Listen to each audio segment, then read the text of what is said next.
So this is Dr. Dan Novey, Superintendent of Schools, Carteret County, and I wanted to bring you up to speed on what we know about the budget so far for next year for school year 2011-2012. As of February 24th, today's a Thursday, we've taken a look at Governor Perdue's budget and what kind of impact it will have on us here in Carteret County. Also, we've heard from the majority leaders in the House and Senate. The governor's budget is $19 billion. On the other hand, the majority leaders in the House and Senate are saying 17.6. So there's a $1.4 billion difference between the two. If we look only at the governor's budget, and we don't believe that that will be the way it will turn out, but let's just look at that right now, which may be the more the better deal perhaps for schools. But let's look at what Governor Perdue is recommending. She's looking at a 10% cut in central office personnel. She's looking at a 7.5% cut at the school level, and that's mostly looking and targeting assistant principals. We're looking also at 5% for instructional support. And when we talk about instructional support, we're talking about guidance counselors, media coordinators, we're talking about psychologists and social workers. 5% is what the number is there for those instructional support folks. 10%, on the other hand, is coming from transportation. When we talk about transportation, we're talking about bus drivers and those that keep the buses on the road. 15% is going to come from non-instructional support, and that's our clerical workers and also our custodians.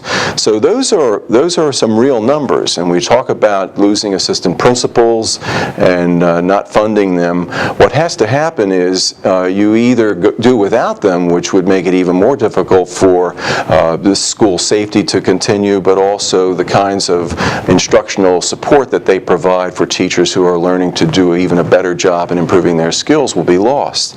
And obviously, when you take a look at how important counselors are and media coordinators, and we talk about psychologists and social workers providing that infrastructure and backup, that's great. And we need them. Likewise, we can't do without keeping our schools clean. We need our custodians or contracted work there. We need everybody to make our buses safe and on the road. And if you cut back in transportation, there will be fewer stops, which means we'll have people walking further, and there may be a possibility of more dangerous bus stops here in Carteret County for that. So we want to make sure that we get the word out that, education should be funded first, that we need to make sure that K-12 remains strong and solvent, and that we don't take these cuts, even though it seems like we're trying to protect classroom teachers and teacher assistants. But the problem with that is when the governor says we're going to not cut teachers and teacher assistants, what we're talking about there is state funded. And we have many teachers who are supported from federal funds and also from local funds. So we have teachers that are funded from local and from federal funds in both the ranks of schools, as well as teacher assistants who are also funded from those two pots. So what happens when the budget crunch comes? Where will we look to find the monies that we need to support schools? The final part of the governor's budget lies in shedding some of the responsibilities for funding school buses to the local level. Also, the state is looking to shed its responsibility to provide workmen's compensation as well as tort claims. And tort claims deals with the liability that exists when we transport students in our yellow buses. Right now, there's $1 million per accident, but what they're talking about doing is sending it to the local level. We'll have to support that, and it's just not going to be $1 million per accident. It's $1 million per person on the bus. So the cost of that will really, really explode exponentially, which will drive us to have to cut our budget even more and more. So as we think about the budget and what it might mean, we're still looking at a $3.2 million deficit at the state level with Governor Perdue's budget. If it's worse than that, if the House and Senate majority leaders won't compromise or help us any further, it it could be greater than that. When you talk about $1 million, you're talking about 22 staff members. So if you're talking about $3 more million at the state level, because if you remember, we said that we're $1 million in the hole at the federal level, and if the state does the same thing, we're going to be another $3 million or 3.2, so that's 4 to 4.2 million. And you begin to divide the number of staff members and programs that takes, and we could be talking up to 90 staff members. And another issue with that, in terms of what the governor's talking about, is we'll be shedding the responsibility for unemployment compensation if, in fact, individuals are laid off. Those costs would continue to drive things upward, as well as providing medical insurance for people who have lost their jobs. We don't want anybody to lose their jobs. We're working diligently and as hard as we can to protect students in the classroom and provide them with the appropriate teaching ratios and teacher assistants, but we also need support all around the county. What we've done so far, if you think about where we've been in the last couple of years, we've already reduced about 48 positions 2 years ago, including 3 central office positions.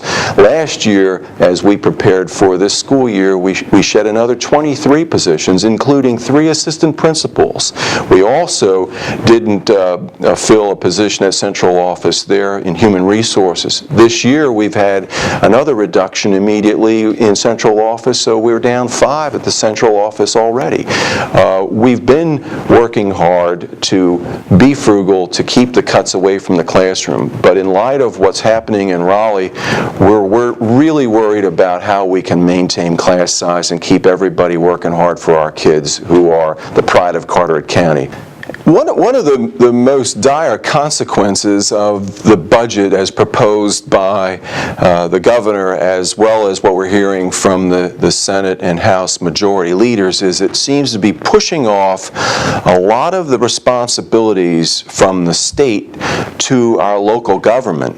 And our Board of Commissioners are going to be looking at trying to figure out a way to support schools in ways they've never been asked to do so before. For instance, a bus costs $80,000, and they've provided us with activity buses in the past, but the state had always provided the yellow buses. Now, that ticket item is going to be pushed to the local level, which isn't entirely fair. Likewise, the tort claims, the workman's comp, that had been a part of what the state was doing, and by pushing that off now at the local level, we're adding more and more of a financial burden to the counties.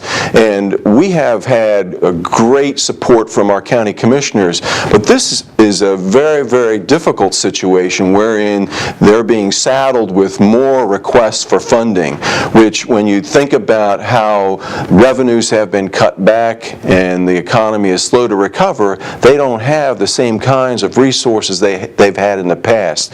So it makes it even more difficult. And one of the things that we want to make sure happens is that the folks in Raleigh really understand their need to fund education first. Education, K-12, is about 35% of their general fund. They need to jack that up to about 39-40%, maybe go back to 50 the way it used to be in 1969, because that's very, very important. We need to have excellent schools to provide the sound foundation for students to be career ready, whether it's for a stint in the military or a job in the workforce immediately, or going off to college, trade school, or tech school, so that we can be globally competitive. We can't go back. We need to make sure that we invest right away in what's most important, and that's K-12 education, so our children can have the same kind of opportunity that your children had out there, that your grandchildren have, so that in the future they can be successful when they're competing in a worldwide market. I thank you so much, and I look forward to working and talking with everybody in Carteret County to support education first. Call somebody who has some power in Raleigh. Make sure that you get your voice heard and you speak out for education first. Have a great day.